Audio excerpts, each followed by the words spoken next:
Aqui na Enseada da Baleia, você vai encontrar uma comunidade acolhedora, um grupo de mulheres com trabalho de gestão compartilhada, atividades tradicionais acontecendo e uma biodiversidade conservada.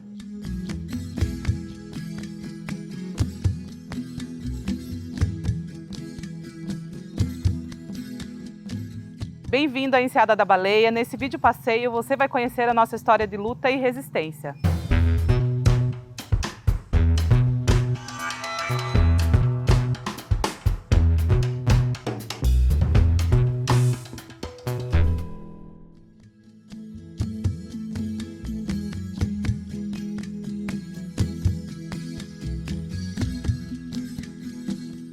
A Ilha do Cardoso ela é composta de 11 comunidades tradicionais, 9 comunidades caiçaras e 2 aldeias indígenas. A gente está aqui muito antes dos colonizadores chegarem.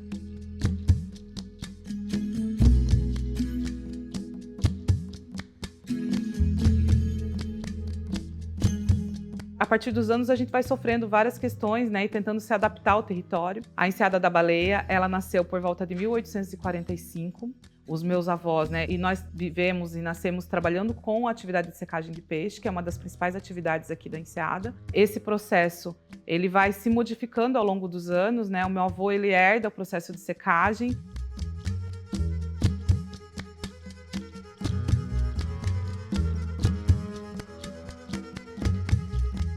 Esse processo do meu avô, ele vai até 2010, quando ele falece.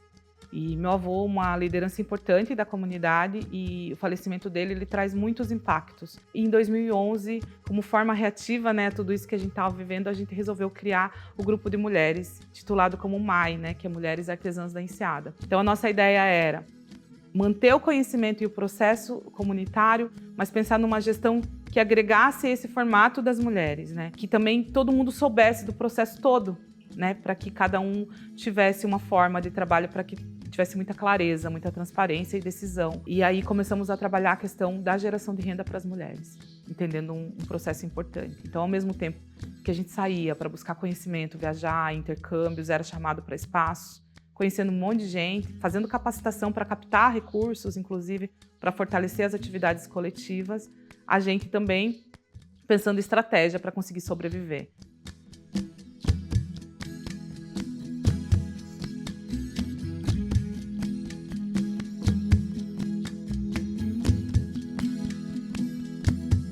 E a gente buscou, então, uma forma de conseguir trabalhar o turismo, mas um turismo diferenciado. A nossa ideia era entender o turismo social, o turismo educacional, que vem para a nossa comunidade, para o território da Ilha do Cardoso, que é um território muito abundante da natureza, uma biodiversidade gigante, e a gente queria fazer um turismo socioambiental, que conseguisse contar a nossa cultura. Então a gente começou a mapear nossas atividades tradicionais, ele pudesse ser uma oficina, uma demonstração de como que o pescador faz o processo, a pescadora fazem o processo no dia a dia, E a gente criou um roteiro de atividades turísticas, agregando, então, a cultura, a questão tradicional, como a atividade do peixe seco, a questão feminina com o processo do artesanato, e esse processo do turismo educacional dentro do nosso território, ele se tornou um trabalho muito importante. Então, a gente foi criando formas de conseguir se organizar e fazer um trabalho que ele tem um calendário, que ele não ultrapassa as nossas atividades principais, para que também ele não sugue tudo aquilo que a gente precisa fazer, que é a secagem do peixe, que é a pesca, a safra da pesca, que é as festas culturais, e tudo que a gente precisa se relacionar com o território, com as pessoas. A gestão ela é toda comunitária, então somos nós que fazemos as reservas, decidimos os valores, fazemos a negociação com agências, recepcionamos o grupo, fazemos a vivência junto. Então a gente tem 2 pescadores e um monitor local que acompanha e fala sobre cada prática. Então a gente criou todo um sistema organizado. Um turismo de massa, ele não é o turismo que nós queremos. Um turismo que não respeita o nosso tempo não é um turismo que nós queremos, E que destrua a natureza, ele não faz sentido pra gente, porque a gente não consegue sobreviver aqui sem ela.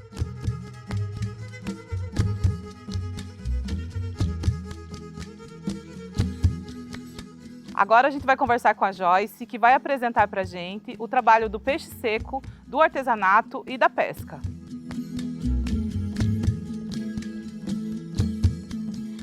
Dentro do grupo de mulheres da Enseada tem várias mulheres que puxam as frentes. Aí queria que Joyce contasse um pouquinho pra gente da frente que ela puxa, que é o trabalho de secagem de peixe com as mulheres. Bom, esse processo já acontece há muitos anos na comunidade, começou a ser desenvolvido pelo meu avô. As mulheres nessa época elas trabalhavam, mas por hora de trabalho. Hoje é um coletivo de mulheres, somos 10 mulheres que trabalhamos esse processo do beneficiamento do peixe seco e todo esse processo ele é dividido, então cada mulher ela tem uma etapa que trabalha essa manipulação do peixe. Então tem desde a escama, o degalhe, tirar a cara, que é tirar a guelra do peixe, e escalar, que é a etapa final. Essa etapa final ela é desenvolvida pelas mulheres mais sábias do grupo. A gente fala que sempre vai passando, né? Então, eu comecei na escama, eu já degalhei, hoje eu estou na cara e já comecei o processo de escala, mas ainda tem um longo período pela frente ainda nesse processo de beneficiamento. Depois, todas as mulheres elas lavam esse peixe e salga. Fica na salmoura, que a gente chama, aí dependendo do tamanho do peixe, e depois vai ao sol, né? E depois ele já está pronto para ser consumido, para ser comercializado. Essa atividade da secagem do peixe, além da safra da tainha, ela também é usada como oficina. Quando eles chegam aqui, eles fazem o processo de manipulação do pescado e depois se alimentam do produto. Então a gente vive inserindo isso, né? Aí fala um pouquinho dos pratos também.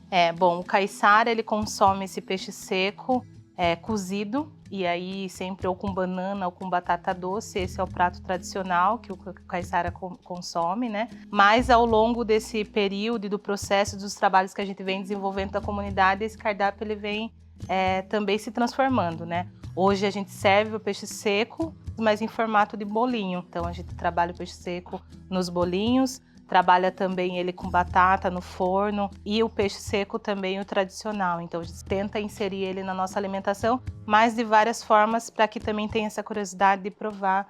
O trabalho do artesanato para a gente foi o primeiro trabalho, né, que deu início no grupo de mulheres, e para nós ele é mais do que uma produção, né?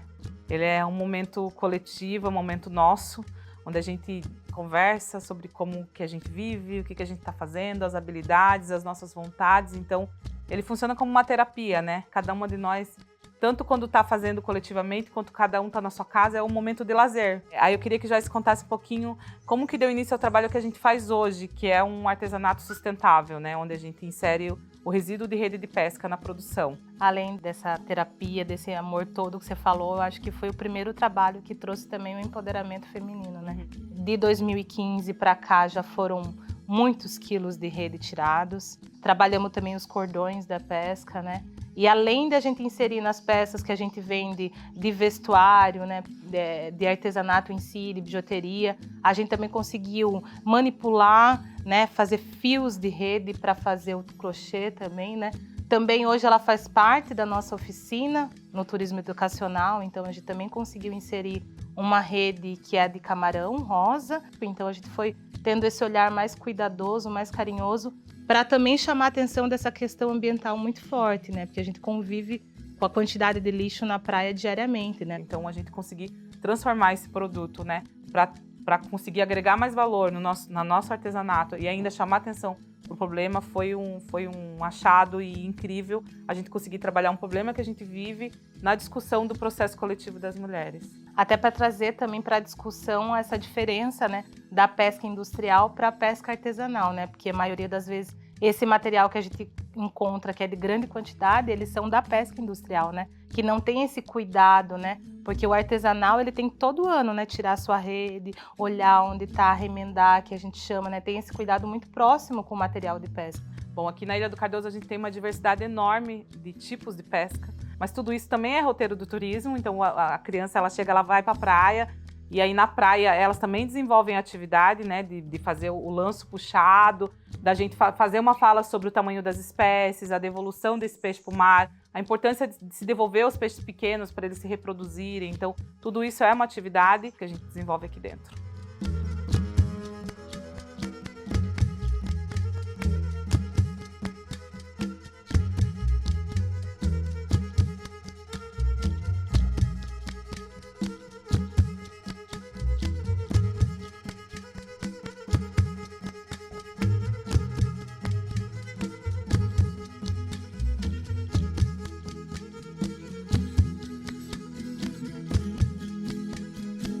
Agora, se você quer conhecer uma comunidade tradicional, que tem um trabalho compartilhado, que vive as culturas tradicionais, respeita esse modelo de modo de viver, venha conhecer o nosso lugar.